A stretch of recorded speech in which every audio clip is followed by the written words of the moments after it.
लीजिए साहब, ख्वाजा गरीब नवाज अजमेर शरीफ का 811वां उर्स चल रहा है और नरेंद्र मोदी जी ने लगातार 9वें साल यहाँ पर चढ़ाने के लिए शानदार चादर भेज दी है।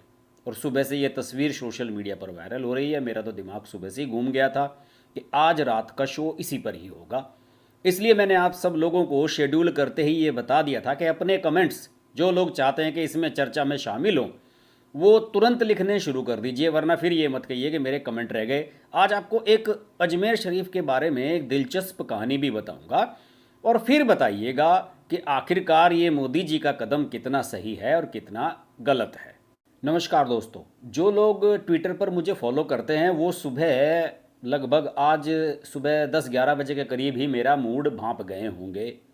और मैंने जो एक ट्वीट किया था उस ट्वीट के साथ मैंने एक तस्वीर शेयर की थी और वो तस्वीर ये थी कि नरेंद्र मोदी जी की तरफ से दरगाह पर चादर चढ़ाई जा रही है अजमेर की, क्योंकि वहाँ पर जो गरीब नवाज ख्वाजा चिश्ती साहब हैं उनका 811वां उर्स चल रहा है और पूरे देश के लोग भेज रहे हैं।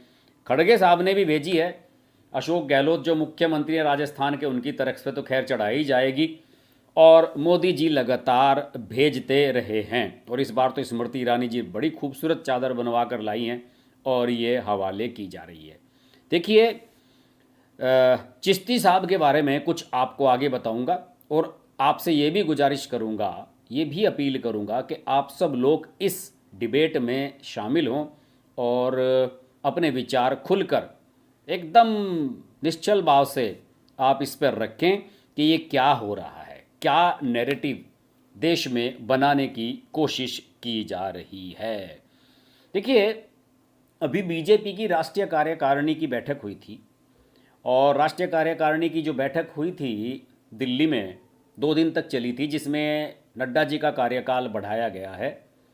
उसमें एक खबर उसके बाद से काफ़ी चलने लगी है सोशल मीडिया पर, बड़े बड़े अखबारों ने इस खबर को छापा है और वो खबर ये है कि बीजेपी 2024 के लिए कुछ ऐसी लोकसभा सीटें छांट रही है या तलाश की है उसने जहां पर बीजेपी पहले कमज़ोर थी और उन पर अब बीजेपी ये कोशिश कर रही है कि हम 2024 के चुनाव में यहाँ पर सफलता हासिल करें। वैसे तो 160 सीटें छांटी गई हैं पूरे देश भर की, जहाँ बीजेपी दूसरे या तीसरे नंबर पर रही थी। लेकिन ये जो क्लिप्स मैं आपको दिखा रहा हूँ ये कहानी कुछ और है, जरा गौर से देखिए। आप पढ़ नहीं पा रहे होंगे तो मैं आपको बताता हूँ।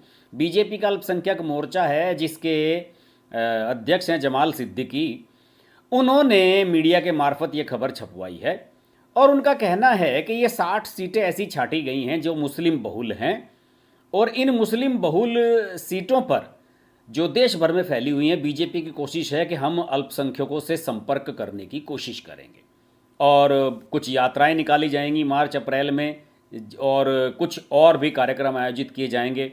इसे बाकायदा जिक्र किया गया है कि ये जो सीट हैं ये बहरामपुर है जहाँ पर 64% मुस्लिम आबादी है, जंगीपुर है 60% मुस्लिम आबादी है, मुर्शिदाबाद है, ये सब वेस्ट बंगाल की सीटें हैं जहाँ पर मुर्शिदाबाद में 59% मुस्लिम आबादी है और जयनगर जहाँ 30% है। इसके अलावा बिहार की किशनगंज 67% मुसलमान हैं, जहाँ से चर्चा है कि रवीश कुमार कांग्रेस के टिकट पर चुनाव लड़ेंगे।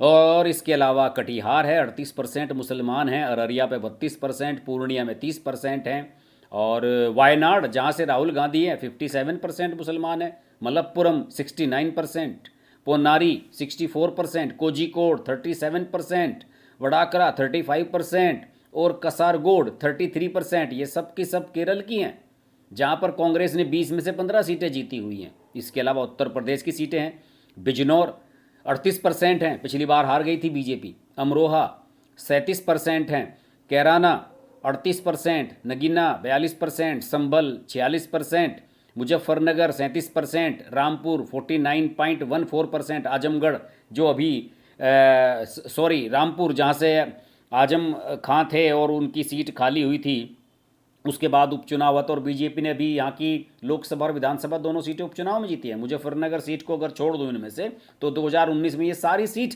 बीजेपी ने हारी थी। इसके अलावा गुड़गांव 38%, फरीदाबाद 30%, और हैदराबाद 41%, सिकंदराबाद जो है तेलंगाना की सीट है 41%। यहाँ पर मुस्लिम आबादी भरी हुई है। और मोदी जी ने सूफी संतों की तारीफ कर दी है अपनी स्पीच में, और माइनॉरिटी सेल को कह दिया है कि आप जो है सूफी कल्चर को हाईलाइट करें और मुसलमानों के बीच में आउटरीच बढ़ाएं। ये सब बातें मोदी जी ने कह दी हैं। तो इन सब के बाद एक माहौल सा बीजेपी की तरफ से कुछ बनता हुआ ऐसा नज़र आ रहा है कि साहब देखिए क्या माहौल मुस्लिम सीटों पर बीजेपी बनाने जा रही है। अखबारों में ये खबर छपवा कर पता नहीं, मुझे लगता बीजेपी को कोई लाभ होने जा रहा है। अलबत्ता खबरें बड़ी हाईलाइट हो रही हैं। खैर मैं इन खबरों से अलग चलता हूँ, मैं इन पर ज़्यादा बिलीव नहीं करता हूँ। बीजेपी ये कह रही है कि हम उत्तर प्रदेश में 80 की 80 सीटें जीतेंगे। इस पर डिबेट शुरू हो चुकी हैं।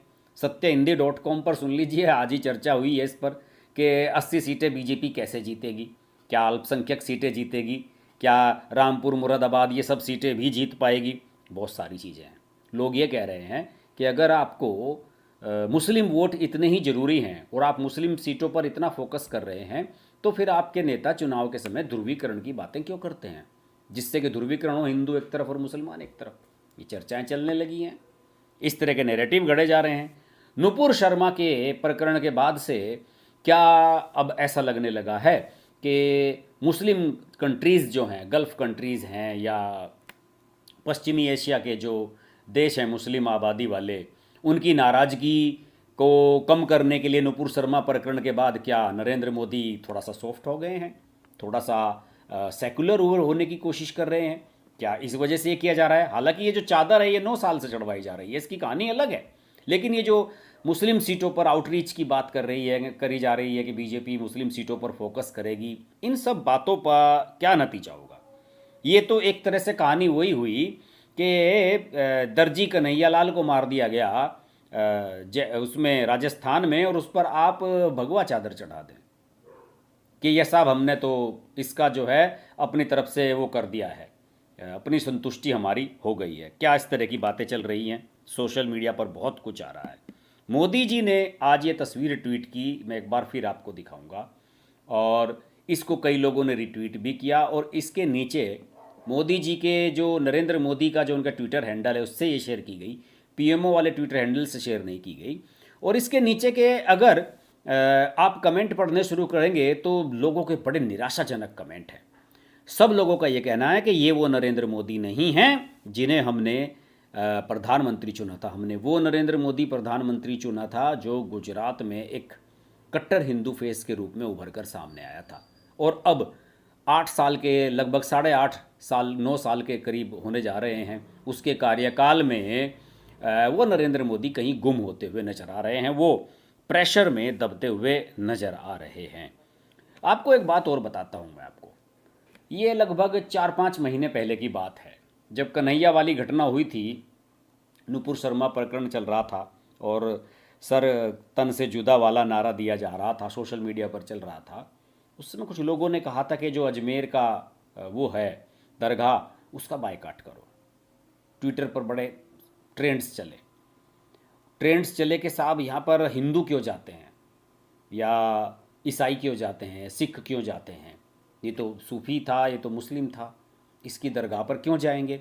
उसके बाद बायकाट का ट्रेंड चलने लगा। कुछ लोगों ने ऐसी वीडियोस बनाए, कुछ यूट्यूबर्स ने भी इस तरह के वीडियो बनाए कि इसके बाद जो है वो अजमेर का चढ़ावा कम हो गया है, वहाँ के चढ़ावे में गिरावट आ गई है। ऐसा कुछ नहीं हुआ है, ये गलत बात है। ये केवल एक धारणा है। ये ठीक उसी तरह की धारणा है कि साहब बायकाट करने से शाहरुख खान की फिल्म का जो है वो बिजनेस प्रभावित हो गया। शाहरुख खान को तो करोड़ों रुपए की पब्लिसिटी मिली है इससे, फिल्म चाहे कैसी भी हो लेकिन वो अपना पैसा निकाल लेगा। तो अजमेर शरीफ वाली बात बिल्कुल भी सही नहीं है, अभी भी खूब चढ़ावा आता है। कई बड़ी बड़ी सेलिब्रिटीज़ को मैंने वहाँ पर जाते देखा है। इसके अलावा मैं खुद ऐसे लोगों को भली भांति जानता हूँ जो हिंदू हैं और हर साल वहाँ जाते हैं। मुझसे भी कहा कई बार चलो भैया, मैंने कहा मुझे तो ज़रूरत है नहीं, मैं तो दिल्ली में निजामुद्दीन है हमारे ऑफिस से 10 किलोमीटर की दूरी पर है, मैं तो कभी वहाँ नहीं गया, मुझे ज़रूरत नहीं है जाने की, मैं क्यों जाऊँगा। बहुत से लोगों ने कहा ठीक है कोई बात नहीं, आप जाइए भैया। लेकिन आज भी अजमेर की दरगाह पर आप जाएंगे तो आपको मुसलमानों से ज़्यादा हिंदू मिलेंगे आपको। अब मैं आ रहा हूँ उस कहानी पर जिसकी मैं बात कर रहा था। आपके क्वेश्चंस इसके बाद लूँगा, एक छोटी सी कहानी आपको सुनाऊंगा। ये कहानी आप सोशल मीडिया पर सर्च करेंगे आपको भी मिल जाएंगी। मैंने जो ट्वीट किया था आज सुबह, उस ट्वीट में मैंने स्पष्ट रूप से ये बात लिखी थी। मैं आपको वो अपना ट्वीट भी दिखाता हूँ। मैंने स्पष्ट रूप से उसमें ये लिखा था कि यहाँ की कहानी क्या है, और अजमेर में जो ये दरगाह है, जिस शख्स की याद में ये दरगाह है, जिस शख्स के नाम पर यह दरगाह है, जिसे ख्वाजा गरीब नवाज कहा जाता है, गरीबों के फेवर में काम करने वाला जिसे कहा जाता है, उसको लेकर जो बातें मैंने बताई थी उसके बारे में आपको बताऊंगा कि मैंने जो सुबह ट्वीट किया था। आपको मैं डबल डिस्प्ले में वो ट्वीट दिखाता हूँ, मैंने क्या शब्द उसमें लिखे थे। यही जो नरेंद्र मोदी जी की तस्वीर सुबह आई थी, उसी को मैंने रिट्वीट करते हुए ये कोट किया था। इसमें मैंने लिखा था, 12 घंटे हो चुके हैं इसे जब मैंने लिखा था, ये देखिए 12 घंटे पहले ट्वीट किया था। इसमें मैंने लिखा था कि मैं हिंदू मंदिरों को नेस्तनाबूद कर दूंगा, मैं काफिरों के खिलाफ पवित्र युद्ध लड़ने भारत आया हूँ। ख्वाजा मोइनुद्दीन चिश्ती सूफी संत, जिसने मोहम्मद गोरी से लड़ाई लड़ने वाले वीर पृथ्वीराज को पकड़वाया और हिंदुओं का धर्मांतरण करवाया, उसकी दरगाह के लिए स्मृति ईरानी ने विशेष चादर बनवाई है। और ये तस्वीर मैंने ट्विटर पर शेयर की थी। बहुत सारे लोग इसको रिट्वीट कर रहे हैं, इसको शेयर कर रहे हैं, और मुझे अच्छा लगा कि लोगों के पॉजिटिव कमेंट्स इस बारे में आए हैं। उन कमेंट्स को भी मैं इस शो में शामिल करूंगा। आप लोगों के कमेंट जो आ रहे हैं स्क्रीन पर मैं देख ही रहा हूँ, उन्हें भी शामिल किया जाएगा। लेकिन एक छोटी सी कहानी सुन लीजिए। देखिए उसकी कहानी को आप सुनिए कि क्या कहानी इसके बारे में है, कौन था ये शख्स। और ये जो कहानी मैं आपको बता रहा हूँ, ये कोई मेरी कहानी नहीं है। एक किताब लिखी गई है, Islamic jihad, a legacy of forced conversion, imperialism and slavery, M.A. Khan की लिखी हुई ये किताब है। इसके ये अंश हैं जो मैं आपको बताने जा रहा हूँ, जो इसमें इसके बारे में कहानी छापी गई थी। थोड़ी सी 5 मिनट लगेंगे, आप ज़रा ध्यान से सुनिए। अगर कुछ दिनों के लिए दिल्ली की गद्दी पर बैठने वाले हेमू को छोड़, अगर आप कहें तो मैं डबल डिस्प्ले में आपको ये कहानी दिखा भी देता हूँ। ये काफ़ी पुरानी स्टोरी है, ओप इंडिया पर इस पर काफ़ी विस्तार से इस पर लिखा गया था, तो मैं आपको वही दिखा देता हूँ। ये देखिए इसमें लिखा है, अगर चंद दिनों के लिए दिल्ली की गद्दी पर बैठने वाले हेमू को छोड़ दें तो पृथ्वीराज चौहान दिल्ली पर राज करने वाले अंतिम हिंदू सम्राट थे। उनके काल में ही मोइनुद्दीन चिश्ती नामक एक सूफी संत भारत आया था, जिसे गरीब नवाज कहा गया। आज के राजस्थान, हरियाणा और दिल्ली के अधिकतर हिस्सों के अलावा उत्तर प्रदेश, पंजाब और मध्य प्रदेश के कई इलाकों में भी तब चौहान का ही शासन था, यानी कि पृथ्वीराज चौहान का। उन्होंने 1178 से लेकर 1192 ईस्वी तक राज किया, यानी कि लगभग 14 साल तक। उन्हें पृथ्वीराज रासों के कारण ज़्यादा जाना जाता है, जो ग्रंथ उस पर लिखा गया। पृथ्वीराज चौहान के काल में ही अजमेर में एक फ़कीर आकर बसे थे, जिसे लोग सूफी संत भी कहते हैं। उसका नाम था ख्वाजा मोइनुद्दीन चिश्ती। जी हाँ, वही मोइनुद्दीन चिश्ती जिसकी दरगाह अजमेर में आज भी मौजूद है, और हर साल लाखों मुस्लिमों के साथ साथ हिंदू भी वहाँ चादर चढ़ाने जाते हैं। प्रधानमंत्री की तरफ से वहाँ चादर चढ़ाया जाता है। लेकिन क्या आपको पता है कि दिल्ली से हिंदू शासन को उखाड़ फेंकने में उसका भी हाथ था। 12वीं शताब्दी का खत्म होने वाला समय वो काल था जब भारत में चीज़ें तेजी से बदल रही थी। मोहम्मद गोरी भारत की सीमा पर आ बैठा था, जिसे तराइन के प्रथम युद्ध में पृथ्वीराज चौहान ने हरा दिया था। अपमानित गोरी को पृथ्वीराज ने जीवन दान दिया, लेकिन उनकी इस एक गलती ने भारत की सदियों की गुलामी की पटकथा लिख दी और दिल्ली श्रीहीन हो गई। मोहम्मद गोरी वापस गजनी जाकर एक बड़ी फौज तैयार करने लगा। ये महज एक संयोग ही था, कि संयोग पर इन्वर्टेड कोमा है कि ये संयोग था या एक साजिश थी, कि जिस साल मोहम्मद गोरी हार कर भागा, उसके अगले ही साल या कुछ ही दिनों बाद एक सूफी संत ने अजमेर में डेरा जमाया। पृथ्वीराज चौहान की राजधानी में, अजमेर पृथ्वीराज चौहान की राजधानी थी। वहाँ कई चमत्कार करने लगा। आसपास के लोगों में उसके प्रति जिज्ञासा जागी। वह लोगों से काफ़ी अच्छे से पेश आता था। गांव के गांव इस्लाम में धर्मांतरित होने शुरू हो गए। बिना हथियार उठाए चिश्ती ने वो ज़मीन तैयार कर दी जहां वो अगले 44 वर्षों तक इस्लाम का प्रचार प्रसार करता रहा।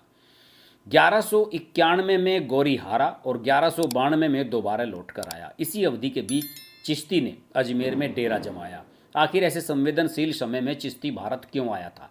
वो अपने चेलों शागिर्दों के साथ पहुंचा था। ये लिखा है Islamic jihad a legacy of force conversion imperialism and slavery में M.A. खान लिखते हैं कि चिश्ती काफिरों के खिलाफ इस्लामी जिहाद के लिए भारत आया था। इस पुस्तक में लिखा है, एक मुस्लिम ने लिखी है पुस्तक, इस पुस्तक में लिखा है कि पृथ्वीराज चौहान के खिलाफ गद्दारी वाला युद्ध लड़ने के लिए ही मोइनुद्दीन चिश्ती भारत आया था, ताकि वो मोहम्मद गोरी की तरफ से उसकी सहायता कर सके और उसका काम आसान कर सके। ये इतिहास के तराइन का दूसरा युद्ध 1192 में हुआ और उसमें पृथ्वीराज चौहान की हार हुई। चौहान ने भले ही गोरी को छोड़ दिया हो, गोरी ने ऐसा बिल्कुल भी नहीं किया और उसकी आंखें फुड़वा दी। आपने हाल ही में अक्षय कुमार की एक फिल्म आई थी, उसमें देखा होगा।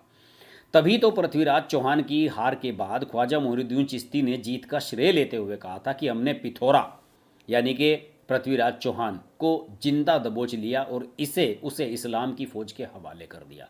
ये भी कहा जाता है कि एक दिन अचानक से गरीब नवाज चिश्ती को स्वप्न में पैगंबर मोहम्मद का संदेश मिला कि उसे भारत में उनके दूत के रूप में भेजा जा रहा है।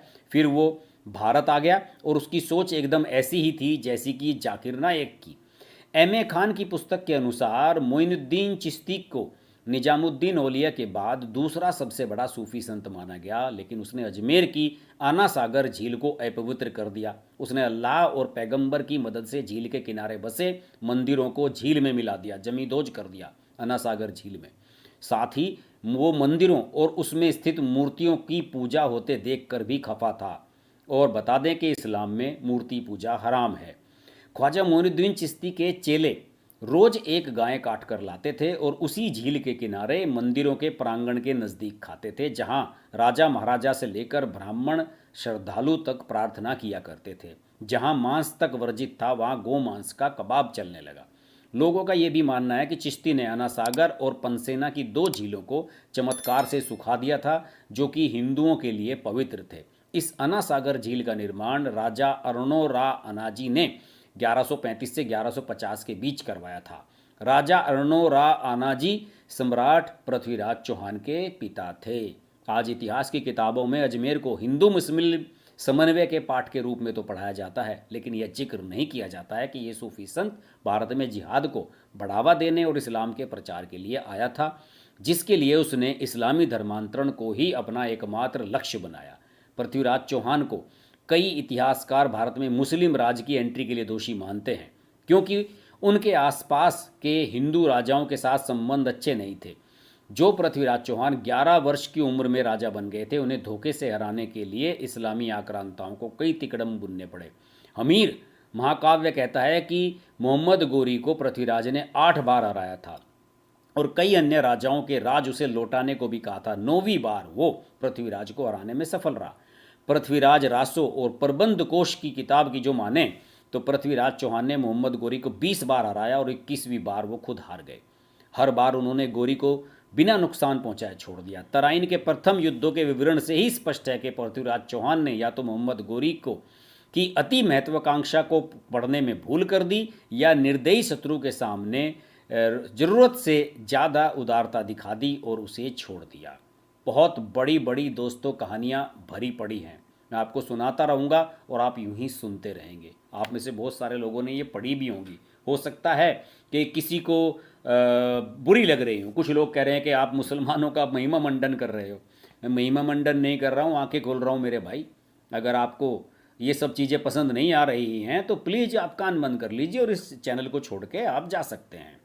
देखिए, हकीकत है, चीज़ें हैं, और ये जो इस तरह की चीज़ें हो रही हैं ये वास्तव में सही नहीं है। आने वाले समय में इसके दुष्परिणाम झेलने होंगे। ये चीज़ें सामने आएंगी तो आपको दिक्कतें आएंगी। आप कहते हैं कि साहब हमें सेकुलर बनना है, लेकिन वहाँ पर चढ़ावा तो सारे के सारे हिंदू चढ़ा रहे हैं। लेकिन नोट कैसे बिखेरे जा रहे हैं। महिलाएं जो हैं, मुसलमानों में दरगाहों पर महिलाएं कम जाती हैं, यहाँ पर हिंदू की महिलाएं आपको ज़्यादा मिलेंगी। तो दोस्तों, हकीकत से आंखें चुराने से कुछ नहीं होगा।